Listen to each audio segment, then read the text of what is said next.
અમદાવાદમાં મચ્છરજન્ય રોગચાળાને ડામવા માટે હવે એએમસી એક્શનમાં આવી છે અને ત્યારબાદ તપાસ હાથ ધરી રહી છે। અલગ અલગ વિસ્તારોમાં કન્સ્ટ્રક્શન સાઇટ પર ખાસ ચેકિંગ હાથ ધરવામાં આવ્યું છે, જ્યાં વરસાદી પાણી ભરાતું હોય અને મચ્છરોનું બ્રીડિંગ થતું હોય તેવા સ્થળો પર તપાસ કરવામાં આવી છે, નિશાન બનાવવામાં આવ્યા। થલતેજ વિસ્તારની એક સાઇટ પર આરોગ્ય ટીમે સઘન તપાસ હાથ ધરી નિયમોનું ઉલ્લંઘન કરનારાઓ સામે નોટિસ અને દંડની કડક કાર્યવાહી કરવામાં આવશે। વરસાદ એ વિરામ તો લીધું છે, છતાંય જે કન્સ્ટ્રક્શન સાઇટ છે ત્યાં મચ્છરોના જે પૂરા જે જોવા મળી રહ્યા છે ને હાલ જે અમદાવાદ મ્યુનિસિપલ કોર્પોરેશન જે આરોગ્ય વિભાગની જે ટીમ જે છે તે સતર્ક બની છે અને સાથે જે જેટલી પણ તમામ ઝોનમાં જે કન્સ્ટ્રક્શન સાઇટ આવેલી છે ત્યાં ચેકિંગ હાથ ધરવામાં આવી રહ્યું છે અને હાલ આપણી સાથે જે હેલ્થ ઓફિસર છે એમની સાથે જ વાત કરીશું।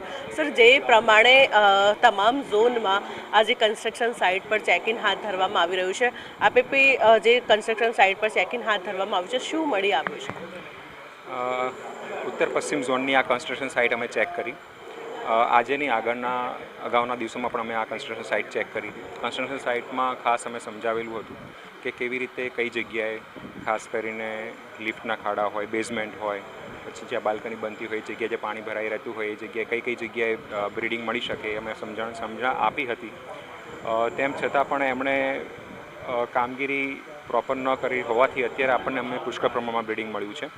ફક્ત કન્સ્ટ્રક્શન સાઇટ પ્રાઇવેટ ગવર્મેન્ટ એ જ નહીં, પણ બાકી બધી પણ ઓપન પ્લોટ્સ છે એ બધી જગ્યાએ પણ અત્યારે મેલેરિયા અને ડેન્ગ્યુનો ઉપદ્રવ ન થાય એ માટેનું અત્યારે અમે પુષ્કળ જગ્યાએ બધી જગ્યાએ અમે ચેકિંગ હાથ ધરી રહ્યા છીએ અને કાર્યવાહી કરી રહ્યા છીએ।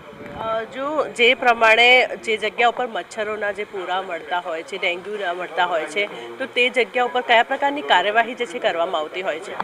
જે જગ્યાએ કાર્યવાહીમાં જોવા જઈએ તો મુખ્ય આરોગ્ય વિભાગનો હેતુ એક જ છે કે શહેરને ડેન્ગ્યુ મેલેરિયા ફ્રી રાખવા માટે મચ્છરોનો ઉપદ્રવ ન થાય, પાણી ભરાઈ ન રહે।